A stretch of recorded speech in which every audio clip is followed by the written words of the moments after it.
Bien, amigos, tal y como habíamos anunciado, tenemos el placer en este segundo espacio estelar de hoy, en el día, de recibir a un ex miembro titular de la Junta Central Electoral, José Ángel Aquino. Muy buenos días y bienvenido. Buenos días, gracias Suchi Junior por la invitación.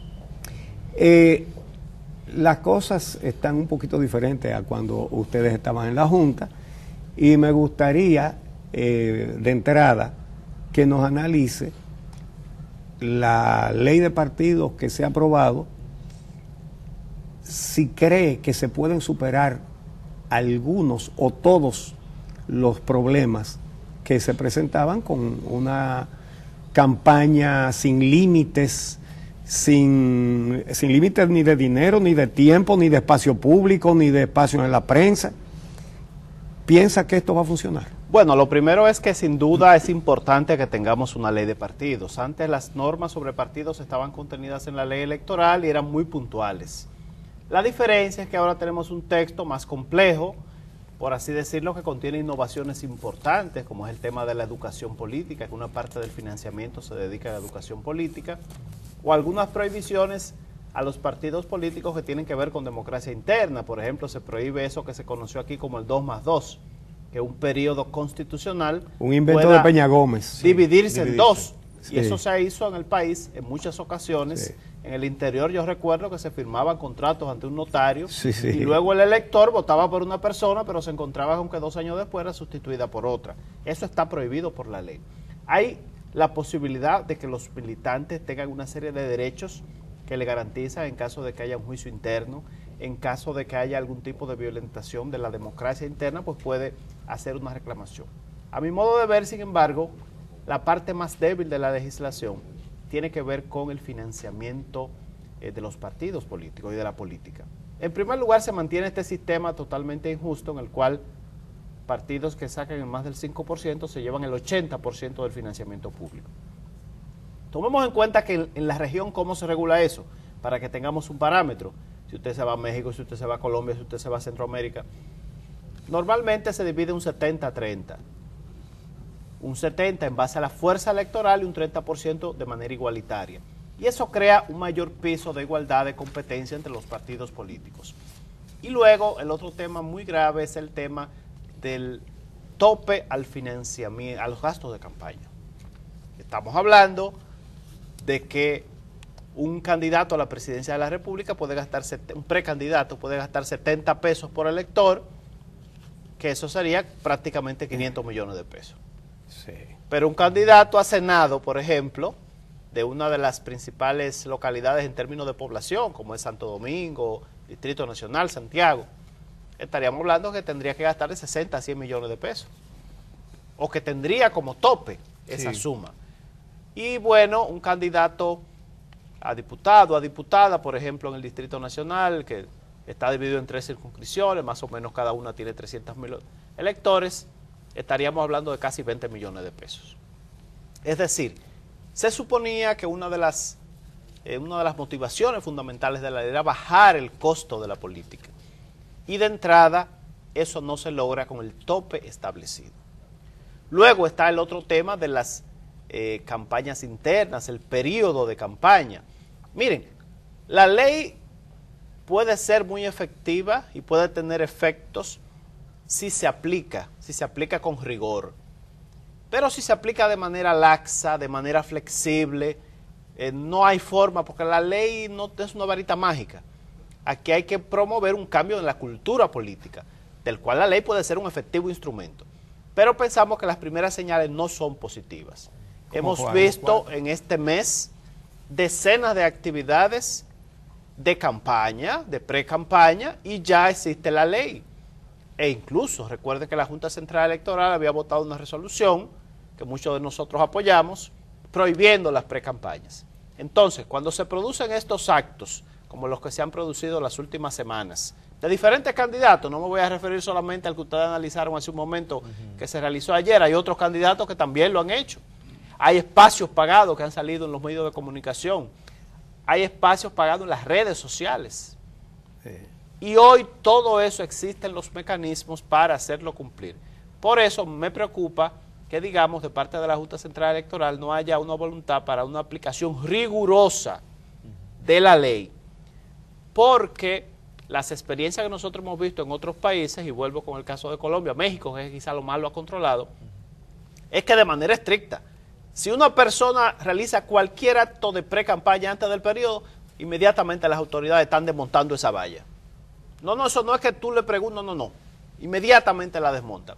Los medios de comunicación, en este caso, se han convertido en aliados del proceso democrático y evidentemente no permiten ninguna publicidad que violente esa disposición. Máxime que muchos de esos países es el órgano electoral el único facultado para colocar la propaganda. No me diga. Sí. Por ejemplo, en México hay tiempos del Estado. La propaganda del PRI la pone la Junta Electoral. El órgano electoral. Y por eso se garantiza que sea de manera equitativa. Es ilegal que un partido político por su cuenta pueda contratar propaganda electoral. Claro, al principio estos partidos hicieron muchas mañas tratando de encubrir propaganda electoral. Y entonces, bueno, encontraban un programa de amigos, lo contrataban, supuestamente entrevistaban al candidato, pero en la práctica era una propaganda inducida. Sí. Pero el órgano electoral, los órganos electorales, porque en México está el INE y está también el Tribunal Electoral del Poder Judicial de la Federación, que es el que sanciona estos casos. En esos casos, de manera muy enérgica, fueron eliminados y poco a poco se ha ido controlando todo el tema de la comunicación política. Es un tema complejo. En México incluso crearon una sala especializada en el tribunal para atender esos casos. Y en este proceso electoral, nosotros pensamos que uno de los factores que más incidió a que al final todas las partes aceptaran los resultados fue que se logró una gran equidad en el proceso electoral. De entrada, todos los candidatos tenían igual cantidad de vallas, un máximo. O todos los candidatos sí tenían igual cantidad de spots publicitarios.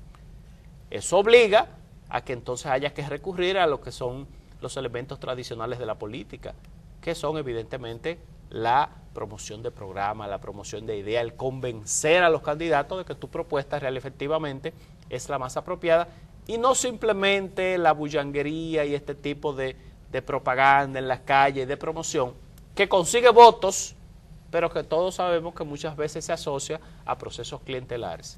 Entonces, nos parece que en ese sentido va a depender mucho la aplicación de la ley de ese factor. Hay otro elemento ahí que yo quisiera destacar, que es el tema del reconocimiento de los partidos. La ley reduce los requisitos para el reconocimiento de partidos. Antes se exigía un local en cada municipio cabecera, ahora solo se exige en la capital. Y del mismo modo, la ley anterior hablaba de adherentes, de afiliados. Esta ley vuelve al concepto que existía antes del 97, que era de firmas, de simples firmas de apoyo. Sí.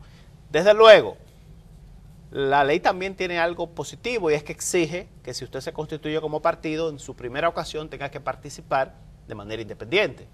Porque el caso es que hemos tenido muchos partidos que se constituyen como supuestas opciones nuevas y después van aliados a los tradicionales. Es un negocio. Y entonces, evidentemente, eso se ha convertido en un negocio. No son nuevos. Aquí hay partiditos de alquiler. Bueno, entonces me preocupa que esas disposiciones puedan hacer que surjan una cantidad de partidos que no representen de manera significativa una tendencia política en el electorado nueva o una opción política diferente, sino que, como tú dices, Suchi, al final se conviertan en partidos de alquiler o de negocios o que vayan a ser partidos satélites, como se le llama en la literatura politológica. Entonces, que más que la reducción de la cantidad de partidos que hay, contribuiría a que otros partidos fueran Desde luego, porque también los requisitos para perder el reconocimiento se mantienen muy flexibles. Si usted consigue un representante municipal, un vocal, por ejemplo, en el distrito municipal de Barraquito, que es un distrito municipal con menos de 1000 habitantes, ya usted mantiene el reconocimiento. Sí. Entonces, al mantenerse tan flexible el sistema, es muy poco probable que un partido político pierda el reconocimiento y probablemente, si se aplicara esa disposición de manera muy flexible, pues entonces tendríamos una cantidad importante de nuevos partidos políticos, por lo menos de nombre. Aunque vimos la semana pasada algunos partidos pequeños que se quejan de que podrían desaparecer con esta nueva ley de partidos. No, pero ¿a qué ellos se refieren entonces? Esta nueva ley de partidos no les impone a ellos ninguna, a los ya existentes, ninguna otra disposición. porque se mantiene la posibilidad de conseguir representación municipal. Fíjense que en las elecciones pasadas, ninguno de los partidos que fueron independientes perdieron el reconocimiento, porque pudieron simplemente concentrarse en un municipio, en un distrito municipal, sacar un regidor, sacar un vocal, y ya eso les preserva el reconocimiento electoral. Sí, si un partido no es capaz de sacar ni siquiera un regidor en la Loma de la Cacata, no es ningún partido de nada. Pero además, en la mayoría de los países lo que se exige no es eso. En la mayoría de los países lo que se exige es o un porcentaje, claro, eso es o una representación congresual. Miren el caso de México, y vuelvo a México porque es interesante, un país que está muy cercano de nosotros y ha hecho muchas reformas en los últimos años. En México hay dos partidos, un partido de ellos fue aliado a López Obrador, que perdió el reconocimiento y consiguió 40 diputados. Y perdió el pero reconocimiento. No llegó al 3% del voto del total nacional. Y hubo otro partido aliado al PAN, el que era partido de gobierno, que también perdió el reconocimiento, el Partido Nueva Alianza, y consiguió como 20 diputados, pero tampoco llegó al 3% que tenía que llegar en ciertas elecciones, en las federales, en la de gobernatura o en las congresuales. O sea, y ya se canceló su registro. Hicieron como 200 recursos de impugnación y ya el tribunal los rechazó todo y le canceló el registro. O sea, el gran tema de las leyes electorales, las leyes de partidos, es que hay que tratar de aplicarlas de manera muy estricta. Si usted la aplica de manera flexible, la tendencia natural de los partidos políticos es a evadirla. Porque recordemos que es la lucha por el poder. Y eso, evidentemente, como decía Maquiavelo con toda razón, no es un tema solo de moral, de ética, sino también de intereses políticos, que son los que se sobreponen en la lucha por el poder. La decisión del plazo otorgado por la Junta de 75 días para que los partidos decidan sobre su proceso interno, el padrón que van a utilizar y la modalidad de primarias que van a utilizar, ¿es correcto? ¿No monta esto presión a lo interno de los partidos? No, al contrario, yo creo que es un plazo muy razonable, porque recuerden que la Junta Central Electoral tiene que ahora enfrentarse a una modalidad que no se ha aplicado en América Latina. En Estados Unidos sí, pero en América Latina no. Y es que probablemente si un partido de estos, el PLD por ejemplo, que es lo que parece, decidiera que va en elecciones abiertas y el PRM decidiera que va en elecciones primarias cerradas el mismo día, la complejidad de manejar dos padrones diferentes en un mismo centro de votación implica desde el punto de vista logístico y organizativo de la Junta Central Electoral un gran trabajo. Sí, porque no es en locales de los partidos, claro, es en los colegios electorales. Claro, no, y de hecho, eso no es nuevo. Los partidos políticos han estado haciendo primarias desde el año, comenzó con la Fórmula Valle en el 1983, el PRD, y desde la década, hace una década, en el 2008, ya estando nosotros en la Junta Central Electoral, se le consiguieron a los partidos políticos los locales para que hicieran ahí sus primarias. El gran tema es sobre todo el padrón, porque aquí los partidos políticos no tienen padrón. Fíjense, el PRM acaba de hacer una convención, hizo un padrón pequeño, pero al final no dio resultado. Los que salieron electos, presidente y secretario general, ya eso estaban electos, porque eso habían sido pactados por los liderazgos. Sí. Pero después a nivel nacional, todos los otros cargos. Muchísimos problemas. Entonces el gran problema histórico de nuestro partido es la ausencia de padrón electoral. Ya, bueno, y finalmente, ¿qué tendría que hacer la Junta para que los partidos hagan sus procesos de selección sin tiros, sin traumas? ¿Qué tendría que hacer la Junta? Bueno, lo primero es controlar la campaña, porque a veces tenemos una memoria corta, pero yo siempre que vengo aquí me acuerdo que uno de los últimos días que vine al programa El Día, me senté ahí con don Mateo Aquino Febrille. ¿Y dónde murió don Mateo Aquino Febrille? Fue por un proceso de lucha interna. Sí. O sea, a veces no se nos olvida que estos procesos pueden degenerar en violencia. Entonces, sí, desde el principio la Junta Central Electoral no es estricta, imponiendo los tiempos de campaña. No, aquí nadie puede hacer campaña ahora. Pues los partidos políticos van a terminar no respetando la autoridad del órgano electoral. Entonces, necesitamos en esta ocasión, no es que la Junta le pida a los partidos que no hagan, no. Tiene que colocarse el órgano electoral en una posición de autoridad. Fíjense que en la mayoría de esos países que he citado, Colombia, Perú, México, Ya incluso no es la Junta Central Electoral la que supervisa estos elementos, es el Tribunal Electoral. O sea, es ya un órgano desde el punto de vista organizativo con fuerza punitiva, con fuerza jurisdiccional. Exacto. Bueno, pues muchísimas gracias a José Ángel Aquino, ex miembro titular de la Junta Central Electoral. Gracias a ustedes, amigos, por acompañarnos.